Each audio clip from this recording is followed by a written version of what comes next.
Mesdames et messieurs, bonsoir. Merci d'avoir choisi RTI1. Voici les titres de votre édition de 20h. Nous sommes le vendredi 1er septembre aujourd'hui. Les fidèles musulmans célèbrent la Tabaski. En Côte d'Ivoire, la célébration officielle a eu lieu à la grande mosquée de la Riviera Golf à Cocody. C'était en présence du chef de l'État. Et justement, le président ivoirien qui est rentré hier à Abidjan après un séjour à Paris, le président Alassane Ouattara a rencontré à l'Élysée son homologue français Emmanuel Macron. Ils ont parlé notamment économie et immigration clandestine. La première dame ivoirienne était aussi du voyage en France. Madame Dominique Ouattara a eu une rencontre avec l'épouse du président français, Brigitte Macron. Elles ont évoqué, entre autres sujets, l'autonomisation de la femme. Enfin, au Kenya, l'élection présidentielle a été annulée. Les électeurs vont se rendre à nouveau dans les urnes pour élire leur président. Ce sera dans 2 mois. La Cour suprême kenyane a invalidé le scrutin pour irrégularité.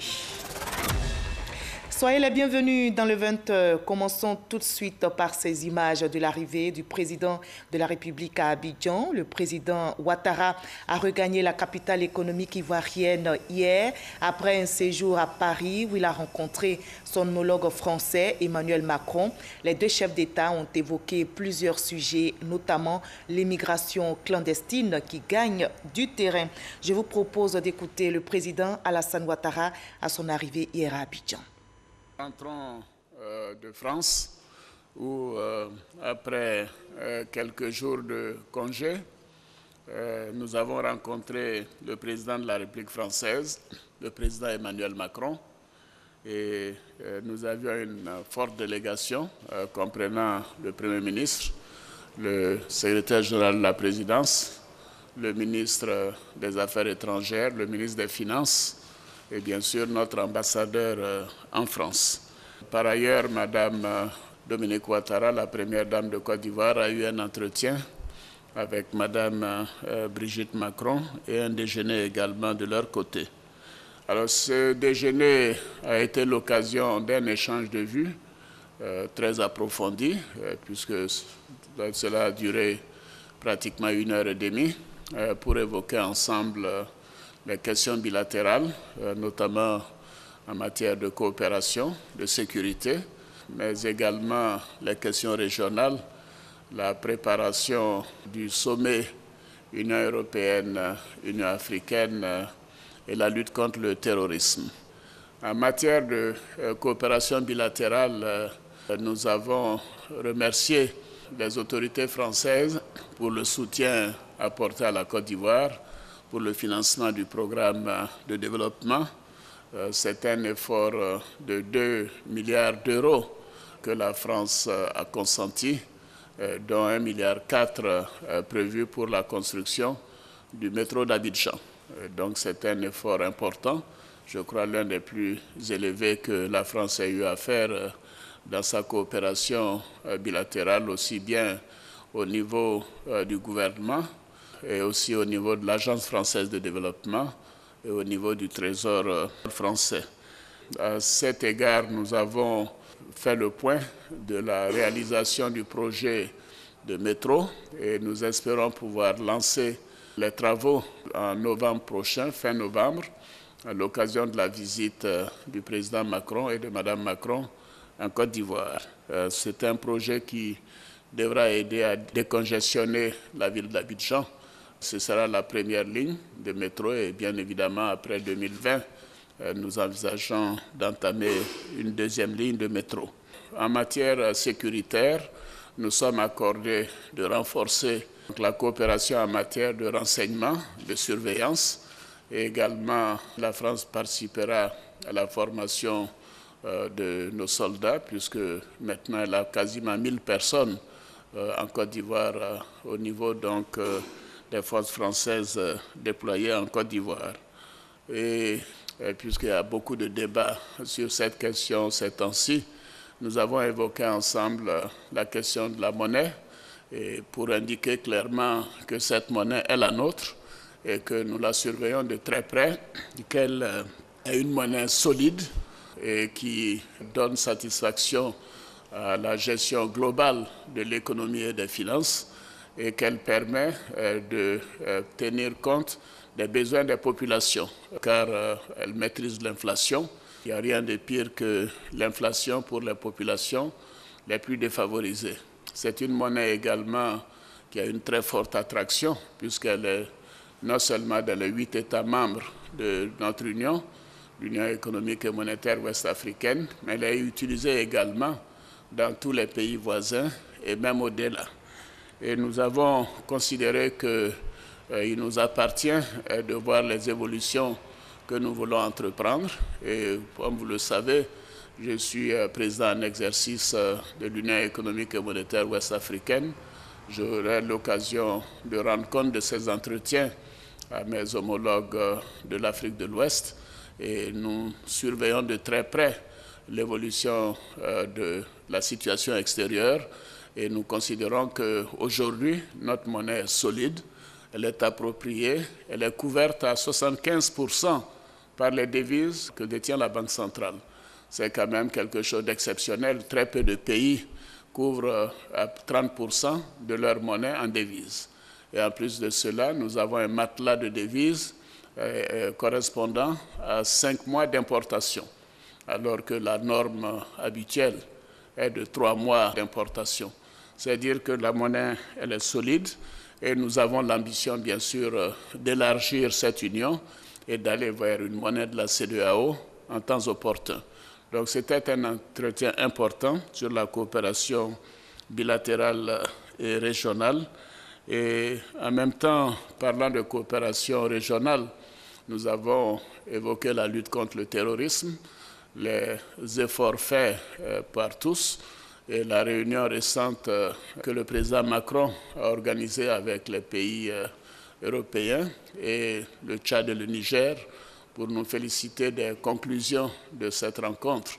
Et nous considérons qu'il est important de financer le G5 Sahel et de faire en sorte que les pays concernés aient le maximum de financement pour entreprendre d'intensifier la lutte contre le terrorisme. Mais la coopération régionale, la coopération en matière de renseignement est indispensable et la France donc envisage de renforcer cette coopération et de mettre à disposition les outils nécessaires pour nous permettre de renforcer notre vigilance. Et nous avons parlé de l'organisation du prochain sommet Union africaine-Union européenne prévu à Abidjan les 29 et 30 novembre 2017. C'est un événement important qui comprendra plus de 80 pays européens et africains et nous envisageons de faire en sorte que ce soit un véritable succès. Et le thème de ce sommet concerne la jeunesse, notre jeunesse, la jeunesse européenne, la nécessité pour nous d'entreprendre des projets de développement pour que cette jeunesse puisse avoir des emplois et puisse s'épanouir sur le continent africain.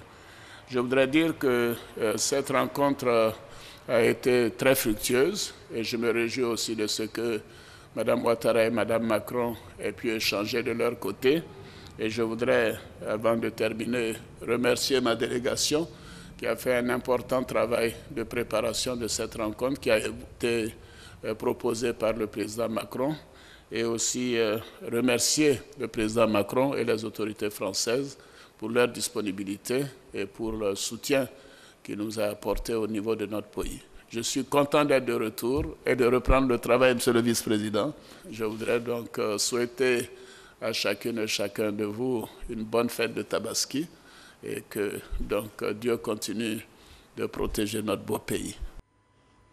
Voilà, comme l'a dit le président de la République, Alassane Ouattara, sur place hier, il a eu un entretien avec son homologue français, Emmanuel Macron. C'est une séance de travail et c'est la deuxième rencontre depuis l'élection du président français, Emmanuel Macron. Leur entretien a porté sur l'économie, l'immigration clandestine, le terrorisme et le prochain sommet Union européenne-Afrique qui se tiendra ici à Abidjan. Je vous propose d'écouter maintenant les deux chefs d'État, Alassane Ouattara et Emmanuel Macron, après leur rencontre. Je voulais à nouveau souhaiter la bienvenue au président Ouattara et lui dire tout le plaisir qui a été le mien, le nôtre, avec du ministre et l'ensemble de mon équipe de le recevoir avec le Premier ministre, plusieurs membres du gouvernement et le secrétaire général de la présidence, pour avoir, après notre échange du printemps, un nouvel échange sur l'ensemble des sujets bilatéraux, régionaux et internationaux. Lors de notre premier entretien, nous avons évoqué notre partenariat bilatéral autour de 3 priorités: le développement durable, l'éducation et la sécurité. Et aujourd'hui, nous avons pu nous féliciter de la signature de cette feuille de route conjointe entre nos 2 pays qui permet d'avancer de manière très concrète sur l'ensemble de ces axes, avec, sur la période 2017-2020, environ 2 milliards de financement. Parmi les projets qui occupent l'agenda bilatéral, plusieurs projets continueront d'avancer dans le domaine de l'énergie, des thématiques que je viens d'aborder, mais il y a, je dirais tout particulièrement, un projet qui nous est cher à l'un et à l'autre, à vous parce que vous l'avez beaucoup porté et poussé, et à la France parce que c'est un projet qui atteint des records en termes de financement, qui se justifie pleinement par son importance, c'est celui du train urbain d'Abidjan. Et je me réjouis à ce titre des progrès dans la finalisation du contrat.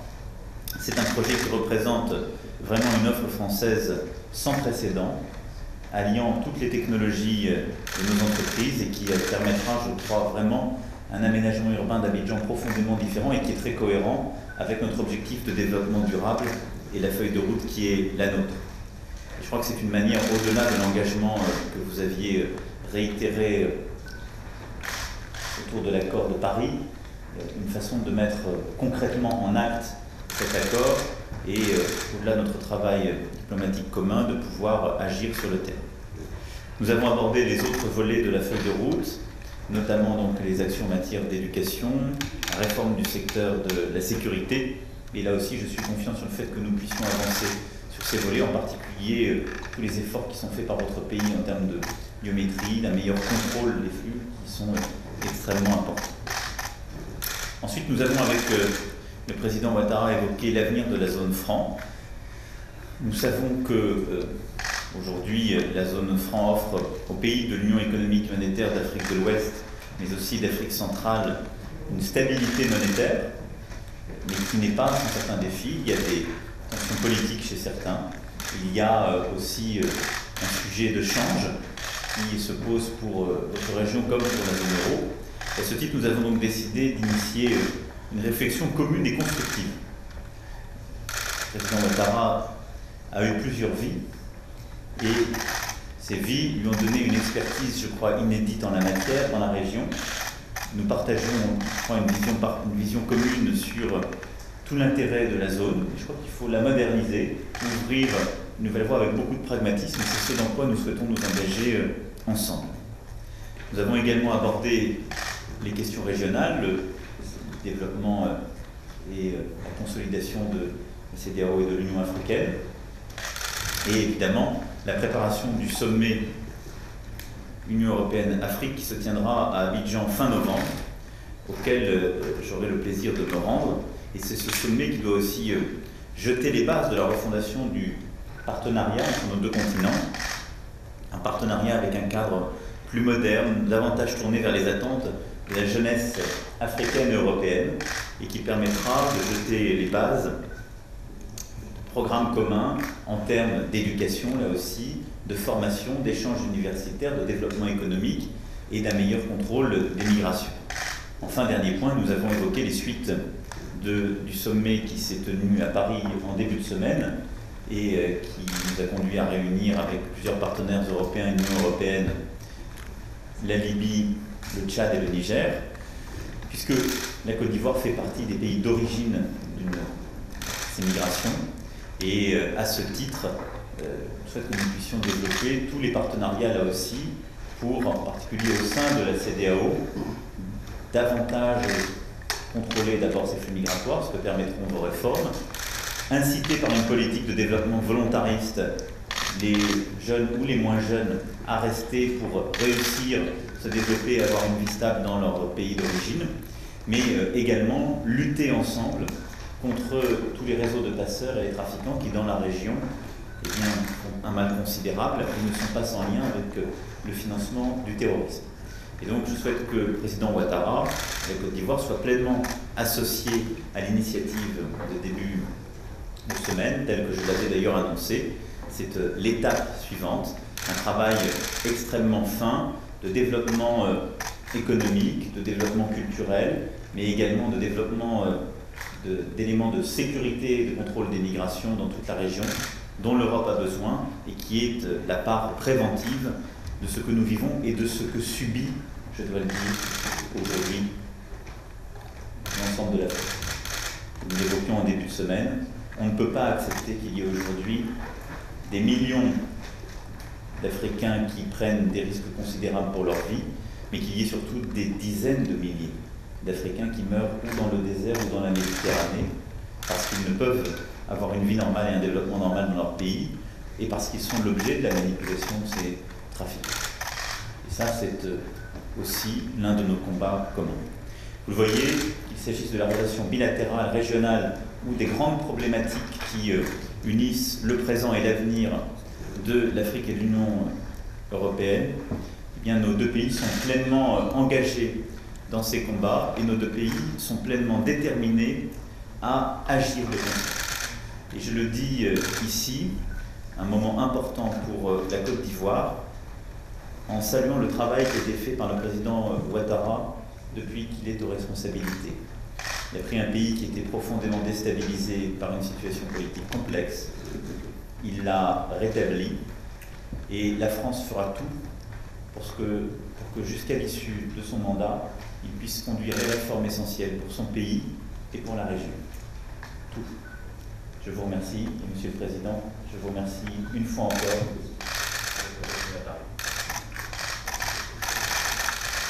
Nous sommes très heureux d'être là avec le Premier ministre et plusieurs ministres du gouvernement.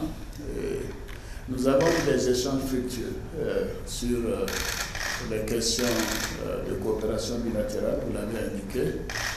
Les relations entre la France et la Côte d'Ivoire sont excellentes, elles sont fortes, et je crois que la période de 6 années que j'ai passée à la tête du pays m'a amené à travailler davantage, à faire en sorte que nous sortions de la crise qui a secoué mon pays pendant de nombreuses années. Et je peux dire qu'à la date d'aujourd'hui, la Côte d'Ivoire est en paix, elle est en sécurité, et également des progrès importants sont notés au plan économique et social. Évidemment, nous avons parlé des projets importants et je voudrais saluer votre soutien pour le projet que vous appelez train urbain d'Abidjan, mais nous appelons métro d'Abidjan, qui, j'espère, pourra démarrer. Le Premier ministre en a pris l'engagement. Les travaux pourront être lancés dès le mois de novembre, à l'occasion de votre visite en Côte d'Ivoire. C'est un projet essentiel parce qu'Abidjan est une ville de 5 millions d'habitants et évidemment les questions d'environnement, les questions de transport doivent être résolues. Et nous portons un grand espoir à la réalisation de ce projet pour que les choses entrent en opération avant 2020. Nous avons aussi parlé du soutien global de la France par rapport à notre programme économique avec le Fonds monétaire international. Et je voudrais saluer l'effort exceptionnel qui est fait. C'est un investissement, un programme financier de 2 milliards d'euros sur les 3 années à venir, ce qui est véritablement exceptionnel. Et dire que ceci sera utilisé dans le secteur que vous avez mentionné, que ce soit le développement durable avec le métro, l'éducation ou la sécurité. Pour le prochain sommet Union africaine-Union européenne, nous avons mis l'accent sur la jeunesse, le développement de la jeunesse, l'épanouissement de la jeunesse africaine et également, bien sûr, un avenir durable pour cette jeunesse pour qu'elle soit plus à même d'être fixée dans nos pays et puisse avoir du travail, être pleinement épanouie en matière sociale, culturelle et éviter que certains aillent se perdre dans le désert ou se noyer dans les eaux de la Méditerranée. Et je voudrais saluer votre engagement à nouveau à cet effet, et notamment la réunion que vous venez de tenir récemment, fin août, il y a 2-3 jours, avec les chefs d'État du Tchad et du Niger et les chefs d'État européens. La Côte d'Ivoire, en réalité, est un pays d'origine, mais également un pays de destination. Comme je vous le disais, le quart de la population ivoirienne est constitué de non-ivoiriens qui viennent de pays voisins. Et nous comptons continuer de jouer notre part, faire en sorte que nous puissions consolider les progrès économiques, parce que c'est par la croissance, l'économie, que nous pouvons donc donner les opportunités d'emploi, non seulement aux Ivoiriens, mais également donc aux jeunes de la sous-région. Et à cet effet, le sommet qui est prévu les 29 et 30 novembre à Abidjan, au niveau de l'Union africaine et de l'Union européenne, est un sommet qui aura pour thème essentiel la jeunesse et l'avenir durable pour cette jeunesse. Je crois que c'est important d'investir dans la jeunesse. C'est le meilleur investissement à mon sens. Et nous allons nous employer à travailler avec vous pour que ce thème fort puisse être diffusé et retenu par l'ensemble des chefs d'État qui feront le déplacement d'Abidjan.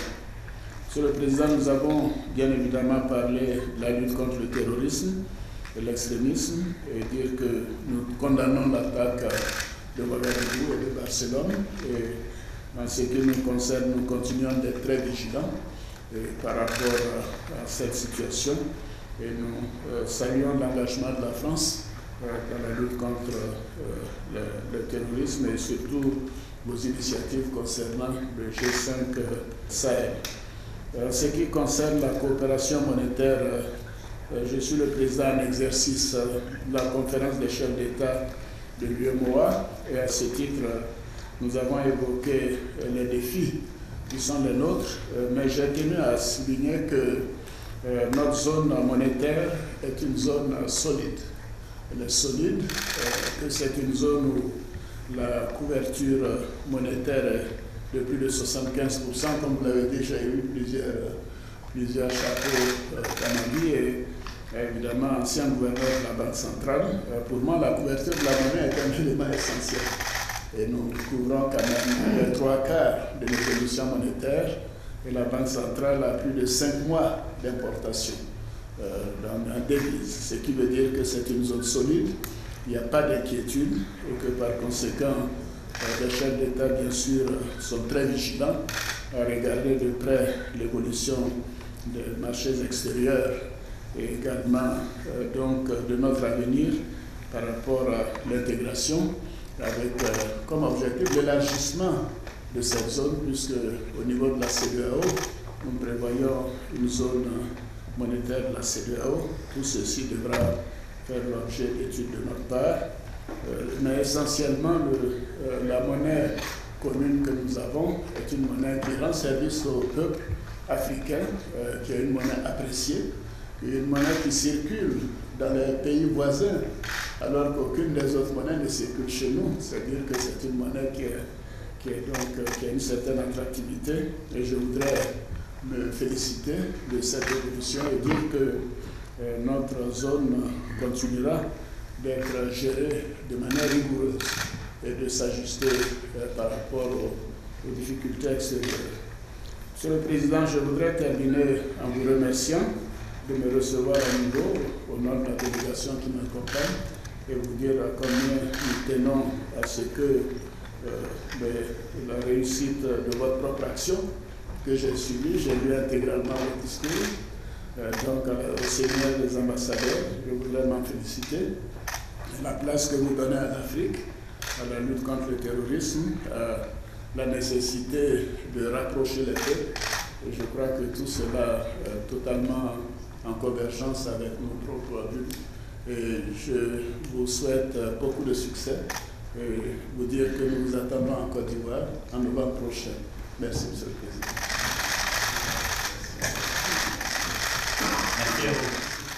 La première dame ivoirienne était aussi du voyage en France. Madame Dominique Ouattara a eu une rencontre avec l'épouse du président français, Brigitte Macron. Elles ont évoqué, entre autres sujets, l'autonomisation de la femme. On en sait plus avec Viviane Aimé. Madame Brigitte Macron, l'épouse du président français, a convié Madame Dominique Ouattara, première dame de Côte d'Ivoire, à un déjeuner de travail le jeudi 31 août dans les jardins de l'Élysée.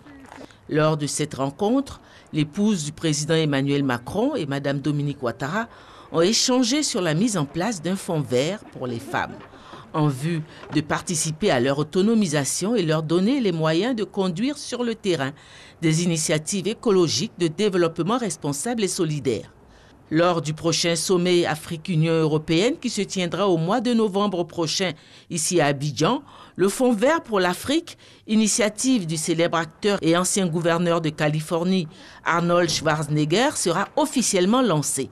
À cet effet, Madame Dominique Ouattara a déjà rencontré à plusieurs reprises à Abidjan Madame Michèle Saban, présidente du Fonds vert R20 pour les femmes. Le déjeuner de travail entre Madame Brigitte Macron et Madame Dominique Ouattara s'est déroulé dans une ambiance chaleureuse et conviviale, parallèlement à la rencontre des chefs d'État français et ivoiriens. Nous sommes le vendredi 1er septembre aujourd'hui. Les fidèles musulmans sont en fête. Ils célèbrent la Tabaski.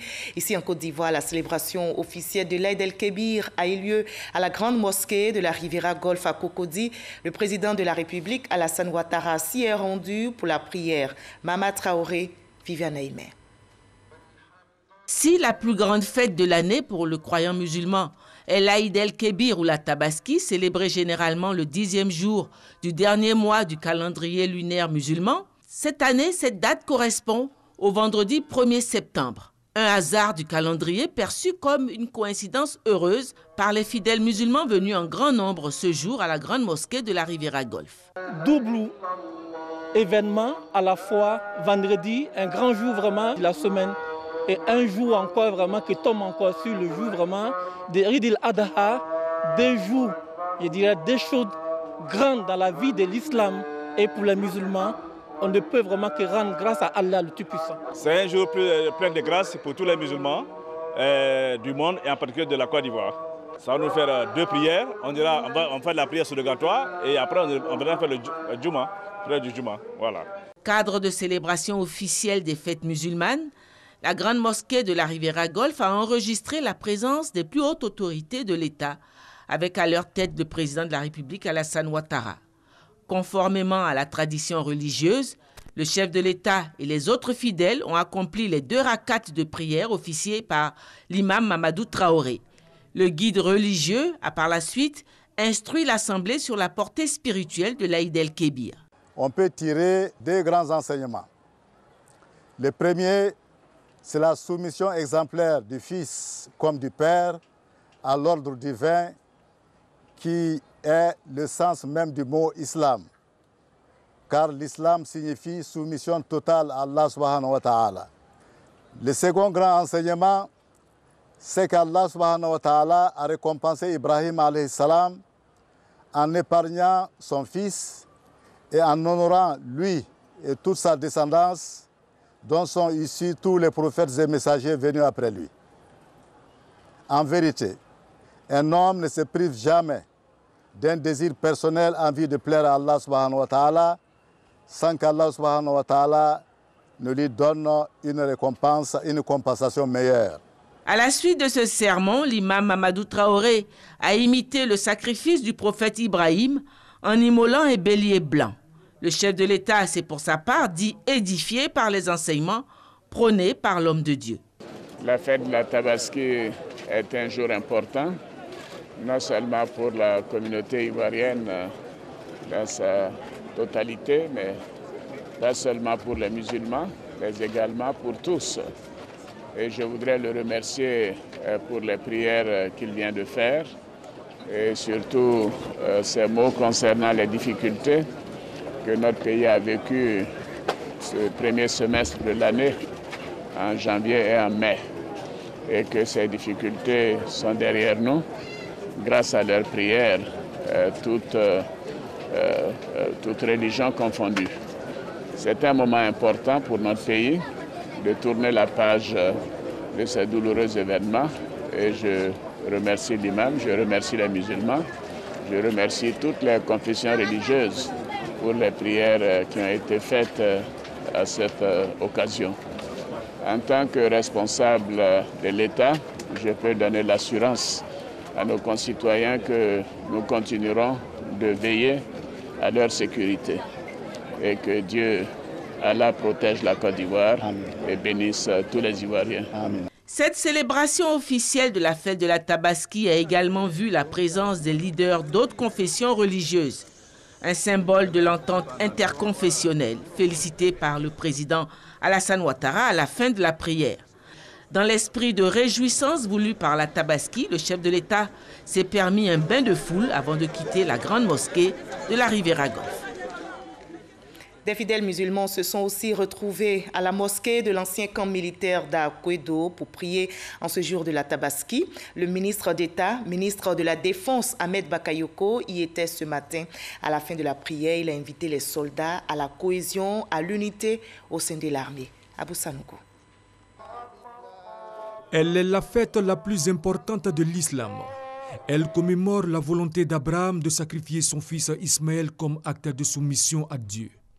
La Tabaski, ou la grande fête, ou encore la fête du sacrifice, célébrée à la mosquée de l'ancien camp militaire d'Akwedo, en présence du ministre d'État, ministre de la Défense Ahmed Bakayoko.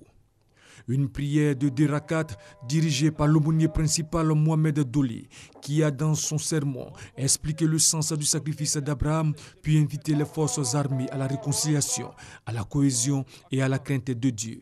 Le ministre d'État, ministre de la Défense, Ahmed Bakayoko, a fait des vœux de paix pour la Côte d'Ivoire. Nous devons tous, chacun, quel que soit notre niveau de responsabilité, travailler en ayant une dimension spirituelle, c'est-à-dire en regardant Dieu, en disant que nous le faisons pour Dieu, nous le faisons pour l'harmonie, de vivre ensemble dans la paix, dans la cohésion. J'ai été très heureux de venir ici à cette occasion, faire également mes bénédictions et mes vœux pour l'ensemble du pays et l'ensemble des militaires du Côte d'Ivoire. Après la prière de 2 rakats, le sacrifice d'un animal, le plus souvent un mouton.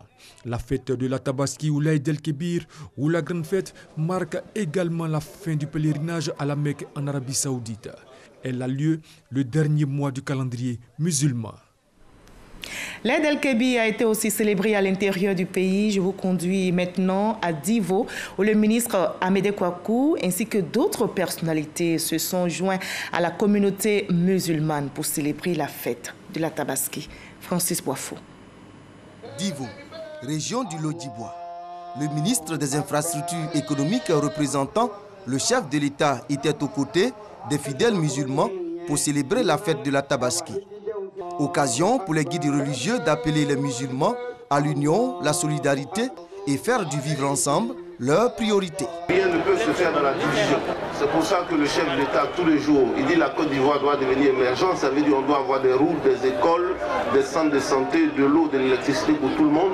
Tout ça, ça ne peut se faire que lorsqu'il y a la paix et la cohésion. En sa qualité de premier magistrat de Divo, le docteur Amédée Kofi Kouakou a offert jeudi 6 béliers aux guides religieux de sa commune. Après la prière, le repas, la fête de la Tabaski est un moment de partage. Et vous allez le voir, il y avait de la bonne ambiance dans les familles musulmanes. Ce vendredi 1er septembre, véritable communion autour des repas, comme nous l'expliquent Frédéric Oulaye et Francis Boifou. Après l'immolation des moutons pour certains, des bœufs pour d'autres, l'heure est à la réjouissance dans les familles. Je viens en France. Là-bas, quand ça tombe, si samedi, c'est bon. Mais si quand c'est les jours ouvrables comme ça, tout le monde va au travail. Cette année, Dieu m'a fait grâce. Je suis venu voir la famille. Ça s'est passé devant moi. Vraiment, je dis alhamdoulilah. Commune d'Atekoubé. Un visiteur peu ordinaire dans une famille musulmane. Il s'agit du maire d'Aopolin, venu communier avec ses administrés. Ah, je suis très contente aujourd'hui. Ma joie là, je ne peux pas dire. C'est tout simplement parce qu'à Atekoubé, nous sommes une commune famille. Et à l'occasion de cette grande fête de l'Aïd el-Kébir, nous passons nous enquérir de la santé de nos concitoyens, voir dans quelles conditions ils partagent et vivent la fraternité et la solidarité. Dans la cour voisine, les femmes s'affairent à la cuisine. Différents mets sont concoctés. La tabaski, c'est aussi un moment pour renforcer les liens entre les différentes communautés. J'ai invité tous les chefs, on venir, on mange ensemble. C'est chef Goro, Yaouba, Baoulé, puis Atié. À Atekoubé, à Djamé et Cocody de Plateau, l'atmosphère est à la fête ce jour d'Aïd el-Kébir. La tabaski, c'est aussi un moment propice pour les jeunes de se faire un peu d'argent grâce à ce qu'ils appellent le sambé-sambé, c'est-à-dire la bonne année. Mais comment est fait le sambé-sambé? Pour vous donner une idée, voyons ce reportage de Fidèle Aigné et Victorine Yaouyouboui. Issouf Bassolé, 10 ans, a quitté son quartier pour faire le sambé-sambé ou bonne année. Après plusieurs kilomètres à pied, il arrive avec ses sœurs devant une grande surface dans la commune de Cocody. Malheureusement, ils sont interdits d'accès. On a quitté à Djamé. Bon, et puis on est avec bonne année. Et puis on veut venir à Sokosi. Et puis on a venu, et puis et dit les petits ne rentrent pas. Et puis on veut partir au zoo. Un petit tour au zoo d'Abidjan et nous découvrons plusieurs enfants venus des différentes communes du district pour admirer les animaux. Je suis venu faire mon samé-samé. En partant à la maison, je suis venu passer au zoo. On a vu les lions, éléphants, panthères, singes, toutes sortes d'animaux. C'est la chance de notre samé-samé, on a pu venir visiter. La fête, c'est aujourd'hui. Nous, on est bien sapés. Nous, on va aller faire samé-samé. Le sambé-sambé n'est pas sans risque pour les jeunes enfants. Cette mère préfère ne pas laisser ses enfants le faire. Il y a des gens qui voient les enfants, c'est à cause de ça qu'on ne fait plus. Quand les enfants veulent sortir, donc quand on veut lui faire les joies, on vient pour venir tourner un peu, pour se retourner. La tabaski ou l'Aïd est l'une des fêtes les plus importantes de l'islam. Et à cette occasion, les jeunes musulmans profitent pour se faire un peu d'argent grâce au sambé-sambé. Voilà, nous prenons maintenant la direction du Kenya où l'élection présidentielle du 8 août dernier a été annulée. Les électeurs vont donc se rendre à nouveau dans les urnes pour élire leur président. Ce sera dans 2 mois. La Cour suprême kenyane a invalidé le scrutin pour irrégularité. Le président Uhuru Kenyatta regrette mais respecte cette décision de la Cour suprême. En sport, football éliminatoire mondial 2018, on notait en bref que les éléphants de Côte d'Ivoire affronteront les panthères du Gabon demain samedi 2 septembre. Le match va se jouer à Libreville et les Ivoiriens sont arrivés hier au Gabon.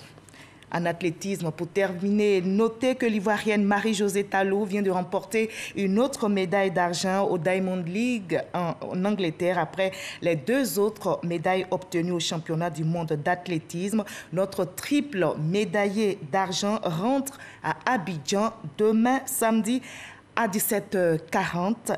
Tous donc à l'aéroport international Félix Houphouët-Boigny pour accueillir notre médaillé d'argent, Marie-Josée Talou. Fin de ce 20h. Merci à vous tous de votre aimable attention.